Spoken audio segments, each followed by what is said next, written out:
The sound of a Lamborghini Huracan Performante at 8 a.m. on a Sunday in suburban Phoenix is not a subtle one. It's a guttural Italian snarl that cracks the desert silence like a whip.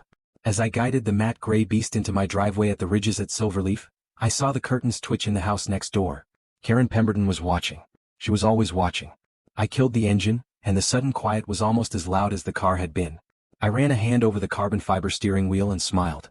This was my reward. 3 years of 90-hour weeks, sleeping on office couches, missing birthdays and anniversaries, all to get my fintech startup off the ground.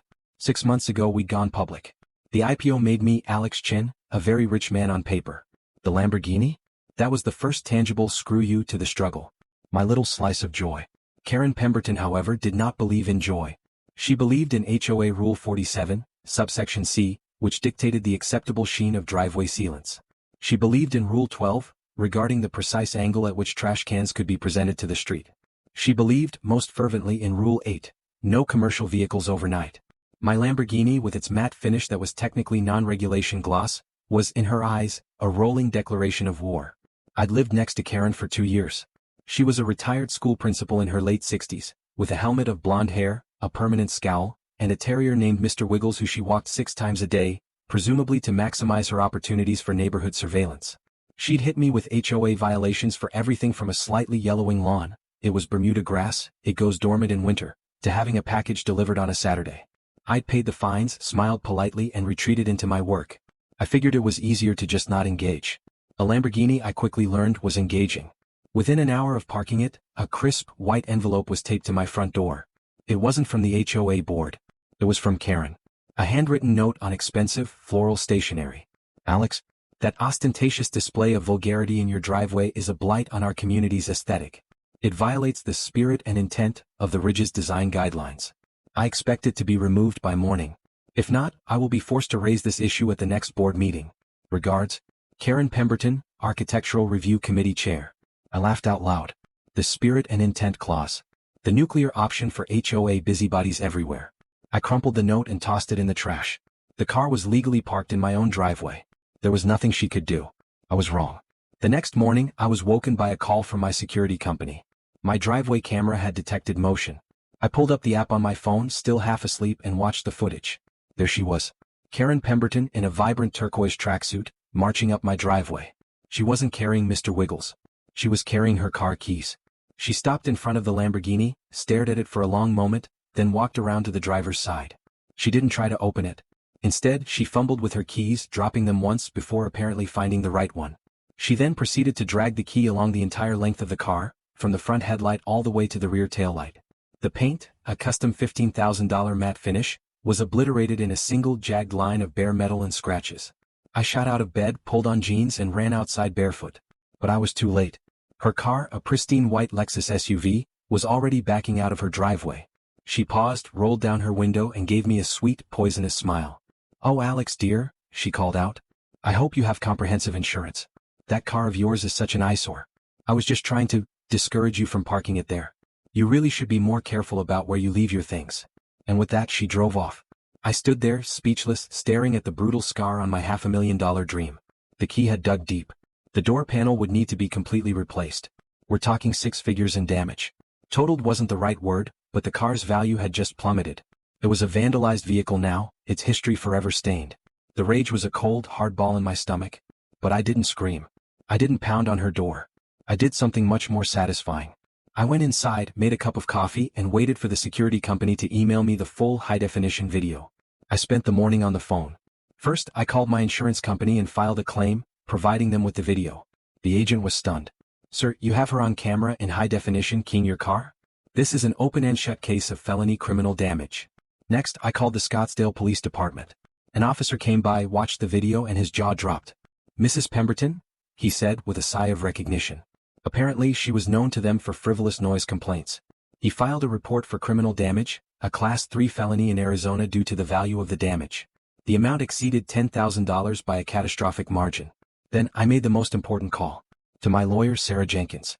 Sarah wasn't just any lawyer. She was a former federal prosecutor, a pit bull in pearls, and she handled my company's complex IP litigation. She was expensive, brilliant, and utterly relentless. I sent her the video. 5 minutes later, my phone rang. "Alex," Sarah said, her voice crisp. "Who is this woman?" The HOA Karen from next door. She hates my car. She just handed you her house on a silver platter. This isn't just vandalism. This is malicious destruction of property with clear premeditation. The note she sent you yesterday establishes intent. We're not just going after her for the repair costs. We're going after her for diminished value, for emotional distress, for punitive damages. We're going to make an example of her. But Sarah, she's just a retired school teacher. She lives in a nice house, but it's probably her only asset. She doesn't have this kind of money. Sarah chuckled, a low, dangerous sound. Alex, you're thinking like an engineer. I'm thinking like a lawyer. We don't need her to have money. We need her to have liability. And she does. It's called her homeowner's insurance. That's what it's for. And her policy is about to have a very, very bad day. We didn't file a lawsuit immediately. Sarah had a better idea. She called it the patience of the predator. First, the police arrested Karen. They came for her on a Wednesday morning in front of all her bridge club friends. The sight of her being led away in handcuffs, her helmet hair askew, was captured on a neighbor's Ring camera and spread through the neighborhood WhatsApp group like wildfire. Her humiliation was public and absolute. Then her insurance company, Allstate, got involved. They reached out to my insurance company to settle the property damage claim. My insurer, acknowledging the open and shut nature of the case, paid for the repairs up front, $87,000 for a new door, repaint, and calibration of the sensors. They then immediately subrogated the claim, meaning they went after Karen's insurance company to get their money back. This is where Sarah's plan kicked into high gear. She contacted Karen's insurance company directly, not to settle, but to inform them that we were preparing a separate civil lawsuit against their insured for damages far exceeding the repair costs. The permit was pending. It wasn't approved yet. And buried in the thousands of pages of environmental impact statements and hydrological surveys they'd filed with the state, I found their vulnerability. To get the permit, they had to prove that their pumping wouldn't negatively affect existing water rights in the area. They had listed every single water right within a 10-mile radius of their operation. They had maps, charts, and data points. They had everything. Except one thing. They had forgotten to list my well. My well wasn't a senior water right. It was a domestic use well, permitted by the county, not the state engineer. In the grand scheme of things, it was a tiny, insignificant drop in the bucket. But legally, it was an existing water user. And they had failed to account for its impact. More importantly, they had failed to notify me, as a neighboring landowner, of their intent to pump. I walked out of the recorder's office, the late afternoon sun hitting my face. For the first time in months, I smiled. They had beaten me on my land. But they had left a paper trail a mile wide. I went back to Denise, my lawyer. She was skeptical at first. Clara, this is a tiny procedural issue. Their lawyers will file an amendment and fix it in a day. They didn't just make a paperwork error, Denise, I said, pulling out another piece of paper. They committed fraud on their application. Look at this. It was a sworn affidavit from a hydrologist they'd hired, stating that they had conducted a thorough survey of all existing groundwater users within the affected zone and determined that no adverse impacts are anticipated. They said they did a survey, I said. But they didn't find my well. They didn't find me. They lied under oath to the state. And I have the proof. I have the deputy's report about my well being filled. I have the timeline. They surveyed the area and somehow missed the only landowner who refused to sell. That's not a mistake. That's perjury. Denise leaned forward, her eyes narrowing. You want to go after their permit. You want to challenge the entire thing. I want to blow it up, I said. I don't want money. I want them to stop. And I want my water back. It was a long shot. A legal Hail Mary. But we filed a formal protest with the Utah Division of Water Rights. We argued that Wasatch Energy's permit application was based on false and fraudulent information. We attached the sheriff's report, the timeline, and my own sworn statement.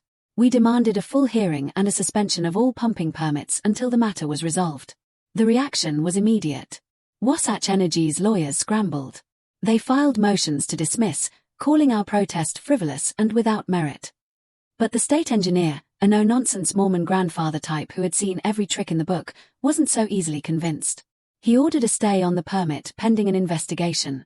That's when the dominoes started to fall. First, the environmental groups got wind of it. The Sierra Club and the Living Rivers Organization, who had been fighting Wasatch Energy for years, jumped into the fray. They used my case as a wedge to demand a full environmental review, something they'd been asking for all along. Then, the other landowners got brave. Ranchers with senior water rights who had been too intimidated to speak out started filing their own protests. They realized that if Wasatch Energy had lied about my well, they had probably lied about everything. The media picked it up. A story about a giant corporation that filled a single woman's well with concrete and then lied to the state. It was a ratings goldmine.